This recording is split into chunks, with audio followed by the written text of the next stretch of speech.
बात है ये। अभी भी नहीं, फिर आप बोलेंगे तो उसमें भी लोग टोका करेंगे, अभी भी माननीय और हम नहीं रोकेंगे किसी को। जो भी अधिकारी, मैं ये सदन में स्पष्ट तौर से कहना चाहता हूं, इसकी जांच करा रहे हैं। कौन समाजवादी पार्टी का एजेंट बन करके इस प्रकार से फर्जी तरीके से विज्ञापन प्रकाशित करता है? हमारी सरकार की मंशा नहीं है, हमारे मुख्यमंत्री की मंशा नहीं है।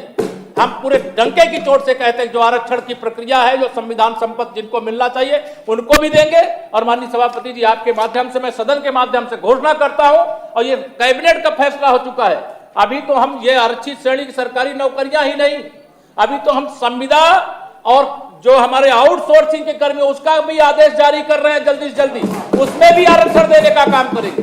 कोई भेदभाव नहीं होने देंगे। ये भेदभाव यद्यपि ये शासनादेश 2008 का था, लेकिन आपकी सरकार में वो लागू नहीं हुआ, उस समय से घोटाला शुरू हुआ। उसको ठीक करने का काम हमारी सरकार कर रही है और उसको करेंगे। अभी आउटसोर्सिंग की दिशा में भी हमने एक बड़ा कदम उठाने का काम हमारी सरकार ने किया है।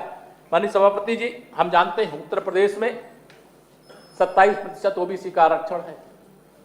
आपको दर्द नहीं होता, आप तो दवा खोजते हो 2027 की, लेकिन जो मतदाता है वो आपकी असलियत को जानता है। 27% ओबीसी के आरक्षण का मतलब एक जाति नहीं होती है। उत्तर प्रदेश के अंदर जो 60% पिछड़ा वर्ग रहता है वह पूरे समाज का हिस्सा होता है, लेकिन जब आपकी सरकार थी तो एक जातियों में सिमट करके रह जाता है। मैं चैलेंज के साथ कहता हूं, यहाँ पे जितनी भर्तियां हमारी सरकार में हुई, पुलिस से लेकर के किसी भी प्रकार की भर्ती में, माननीय सभापति जी, आप भी जिस गांव के रहने वाले होंगे आप पता कर लीजिए, जाकर के जो भर्तियां हुई हैं बिना 1 रुपया रिश्वत दिए, प्रतिभा के आधार पर, वो पुलिस का जवान भी है, वो सरकारी अन्य सेवाओं में भी है, शिक्षक भी है, किसी को माननीय सभापति जी 1 पैसे की रिश्वत नहीं देनी पड़ेगी। माननीय लाल बिहारी जी बैठिए, माननीय लाल बिहारी, ये गलत बात है। नहीं, नेता सदन बोल रहे हैं। माननीय लाल बिहारी जी बैठिए, माननीय लाल बिहारी जी बैठिए, माननीय लाल बिहारी जी बैठिए। नहीं, ये नहीं लिखा जाएगा, ये नहीं लिखा जाएगा। नेता सदन बोल रहे हैं, टोका टाकी गलत बात है। माननीय सभापति जी, नहीं, माननीय लाल बिहारी, पहले पूरी बात को सुनिए। लाल बिहारी जी बैठिए। जब बोल रहे थे जो भ्रष्टाचार करेगा, मैं कल भी कहा, जो भ्रष्टाचार करेगा, जो रिश्वत करेगा, जो माफियागिरी करेगा, उसके खिलाफ कठोर से कठोर कार्रवाई हमारी सरकार का संकल्प है। जो बोल रहे हैं नहीं लिखा जाएगा, नहीं है। आप आरक्षण के समर्थक नहीं है, बोलते रहे। आप आरक्षण के आरक्षण के समर्थक नहीं है, कुछ भी सुनेंगे आप नहीं। जातिवादी हैं, आप परिवारवादी हैं, आप तुष्टीकरण करने वाले हैं, आप ये सामाजिक न्याय के पक्षधर नहीं है। इसे सामाजिक न्याय के अगर पक्ष में होते, सामाजिक न्याय के पक्ष में होते, तो जो विषय यहाँ पर उठा था, उस विषय को ध्यान में रख करके आप बात करते। माननीय सभापति जी, माननीय लाल बिहारी समाजवादी पार्टी, समाजवादी पार्टी के सभी लोग अपना स्थान ग्रहण करें। समाजवादी पार्टी के लोग अपना स्थान ग्रहण करें। हमारी आरक्षण किसी को खाने नहीं देंगे। आरक्षित वर्ग के एक पद का आरक्षण आरक्षित वर्ग को गिरा करके रहेंगे।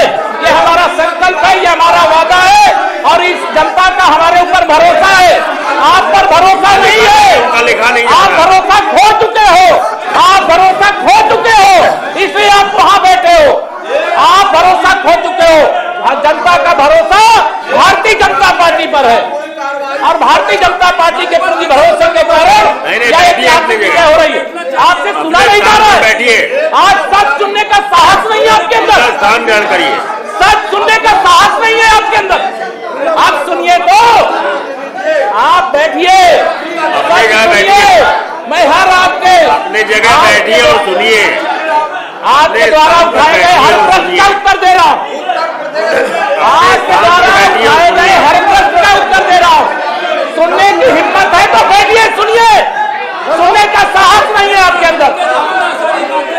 आरक्षण में कोई गड़बड़ी नहीं होने देंगे, ये डंके की चोट पर कहते हैं। और जो गड़बड़ी किया है जांच करके कठोर से कठोर कार्रवाई करेंगे।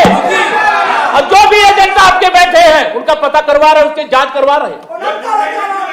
69,000 माननीय सर्वोच्च न्यायालय में मामला है, 69,000 सर्वोच्च न्यायालय में मामला है। शांत रहिए, न्यायालय से बड़े जो मामला न्यायालय में है उस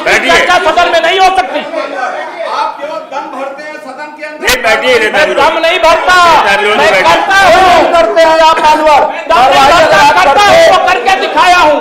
मैं आरक्षण एक जाति, एक बता दें अधिकारी के खिलाफ उन्होंने कार्रवाई आज तक किया हो, उन्होंने आरक्षण बिहारी जी सुनने का साथ के अंदर का साहस नहीं है, रोज जो है नहीं है, हम लोग गीत गाने के लिए यहाँ नहीं आते हैं। आप सुनिए तो, आरक्षण हमारा संवैधानिक अधिकार है मानवर, उसको लेने के लिए बाबा साहब ने संविधान में व्यवस्था किया। आरक्षण का अधिकार उनको मिलेगा, आरक्षण का घोटाला कर रहे हैं। का अधिकार नहीं है। आरक्षण हम आपके सामान्य वर्ग के गरीबों का अधिकार है। आपके सुनने का साहस नहीं है, सुनने का साहस नहीं है। नौटंकी बंद करो, सुनने का साहस दिखाओ, सच सुनने का साहस दिखाओ। परंपरा ठीक नहीं है, इन्होंने अपनी बात पूरी कह ली, नेता सदन बोलने तक चलेगी नहीं चलेगी। सभापति जी साहस दिखाओ, सच सुनने का साहस दिखाओ। विरोधी है सरकार, सच सुनने का साहस दिखाओ जी। आरक्षण विरोधी है सरकार, आरक्षण में गड़बड़ी नहीं होने देंगे। दलित विरोधी है सरकार, आरक्षण में गड़बड़ी नहीं करने देंगे। जो एजेंट है उनका पता करके उनके खिलाफ भी कार्रवाई करेंगे, जो अधिकारी दोषी होगा उनके खिलाफ भी कार्रवाई करेंगे।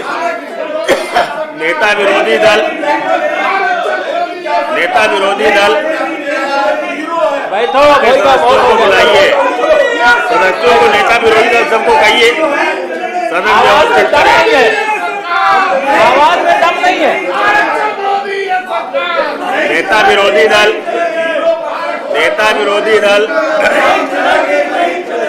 बैठिए, नेता विरोधी हिम्मत दल है तो सुनिए, हिम्मत है तो सुनिए, हिम्मत नहीं है।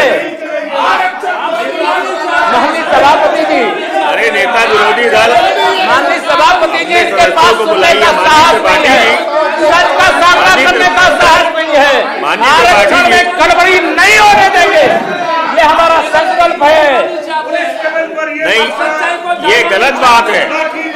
आप खुद कुछ भी बोलेंगे, सच सुनने में जिसके अंदर सच सुनने का साहस नहीं होता है। माननीय सभापति जी, ये आरक्षण में बेईमानी करने वाली सरकार के रूप में 2012 से 2017 में रही है। पिछड़े वर्ग के आरक्षण में डाका डाल करके ये एक जाति को पूरे आरक्षण का लाभ देते थे, एक वर्ग को आरक्षण का लाभ देते थे। आज हम पारदर्शिता के साथ काम कर रहे हैं, ये इनको बर्दाश्त नहीं हो रहा है। कोई भी गड़बड़ी किया पता करके, जांच करके, दोषी के खिलाफ कार्रवाई करके आरक्षित वर्ग जो 60% है, 27% पिछड़ा वर्ग, 21% अनुसूचित वर्ग, 2% अनुसूचित जनजाति वर्ग और 10% सामान्य वर्ग के गरीब का आरक्षण कोई छीन नहीं सकता। ये हमारी सरकार की गारंटी है। ये मैं सदन आपके माध्यम से माननीय सभापति महोदय कहना चाहता हूं। ये समाजवादी पार्टी एक ऐसी पार्टी है जो सांपनाद का रूप धारण के सबका आरक्षण खा जाती है।